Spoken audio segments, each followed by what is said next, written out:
This is 5 on your side at 6. Focused on you. An emotional day in a St. Louis courtroom. A Tennessee teenager talks about the night she lost her legs and nearly lost her life after getting hit by a car leaving a volleyball tournament. And I was screaming because I knew something was wrong, but I didn't know what. And so I tried to stand up, but my dad and my mom said no, to stay still. The case is now in the hands of the jury. They've been deliberating for nearly 3 hours, and they have a lot to consider. Daniel Riley is facing 1 count of second-degree assault, 2 misdemeanor assaults, armed criminal action, and driving without a license. Thanks for joining us. I'm Mike Bush. And I'm Ann Allred. Janae Edmondson was on the stand for 30 minutes, recalling the night that changed her life forever. Before that, her mom testified for nearly an hour. We have 2 reports tonight. We begin with Christine Byers, who has been in the courtroom since day one. Christine. Mike and Ann, I've been covering crime and courts in this town for quite some time, and today was some of the most gut-wrenching testimony I've ever heard.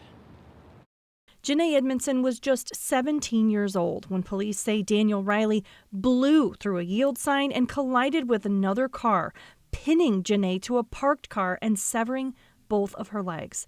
Today, the now 18-year-old wheeled herself into the courtroom to relive those moments for jurors, leaving her injuries exposed. I felt something hit me, and it was warm. And then after that, I ended up on my stomach, face down, and I was screaming because I couldn't feel my body, and I was just in pain. Her father, James Edmondson, used a stranger's belt as a tourniquet.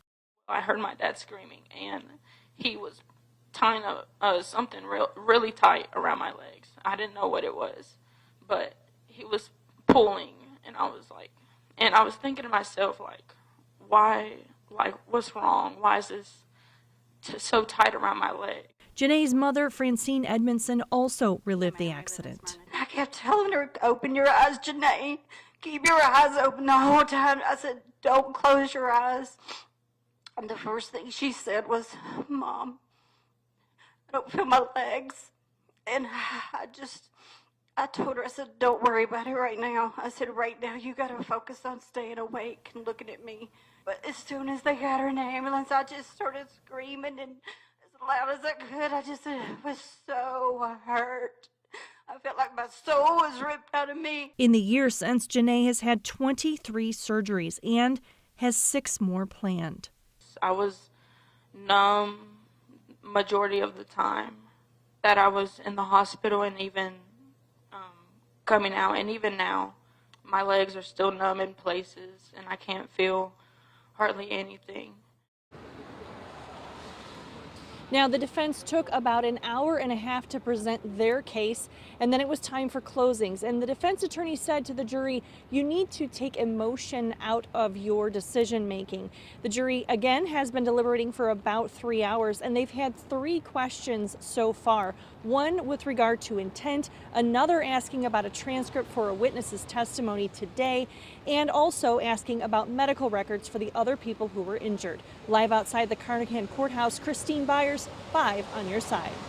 Safety advocates in our area are also following this case closely. They tell us no matter the verdict, it's a call for action for local leaders to do more. 5 on your side's Brent Solomon just caught up with a group working to improve conditions for pedestrians. Brent. The head of TrailNet just told me what happened to Janae Edmondson should not happen to anyone. She believes this is a case that's getting people talking, especially city leaders who her group is working with to crack down on traffic violence. After 3 days of hearing from the defense and the prosecution, the jury is now preparing a verdict. The Daniel Riley case has prompted outcries for change, including a shift in the city's political landscape, ultimately leading to the resignation of former St. Louis Circuit Attorney Kim Gardner. Within the past hour, I caught up with the group TrailNet, who is now urging leaders in our region to enact changes to step up safety on our roadways. No one should lose a limb, a life, just walking or biking on our streets. Our streets should be safe for everyone. Streets, unfortunately, right now are designed for cars to get you as a driver from A to B as fast as possible, and we have to think about it differently. TrailNet's office is right next to the scene where Janae Edmondson was hit. The leader you just heard from says she walks that stretch of road often, which is why this case really hits home. More on the changes she's calling for tonight at 10. And our coverage of today's trial continues on our digital platforms. You can watch Janae Edmondson's entire emotional testimony on our YouTube channel. You can also scan the QR code on your screen for a link to that, or you can watch it on 5+ or KSDK.com. Let's take a live look downtown from our sky cam. We are in a weather alert right now. Rain along with some thunder are possible through Saturday morning. Chief Meteorologist Scott Connell is tracking it. And nothing severe expected out of this round of rain as we head through this evening, at least not in St. Louis. That should all stay well to our west and southwest, but we have the wet roads that's slowing traffic down. Did so as it rolled in through the evening rush hour, and we expect another surge of rain in time for tomorrow morning's rush hour. That's a lookout in St. Charles where the rain is coming down. This is over on Kings Highway right now as we look right near Forest Park. Wet roads around the St. Louis area.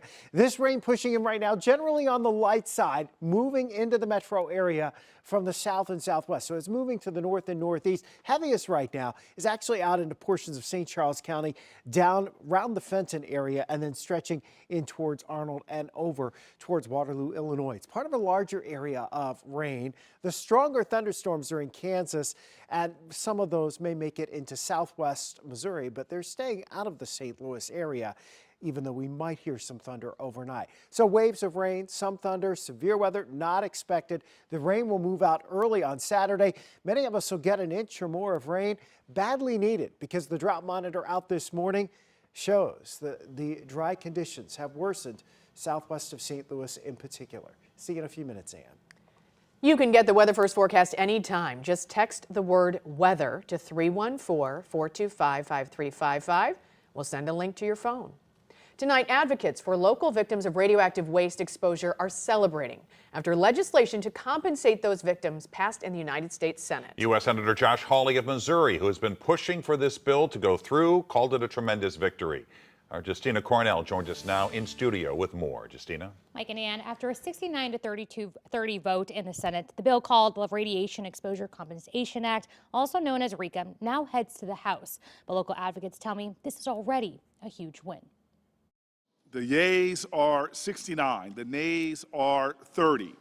The 60 vote threshold having been achieved, the bill is passed. Those votes felt like victory for local advocacy group Just Moms STL. You know, that's when the hard work really pays off, and it was amazing. Just Moms co-founder Karen Nickel, along with other St. Louisans, were in the gallery to witness this.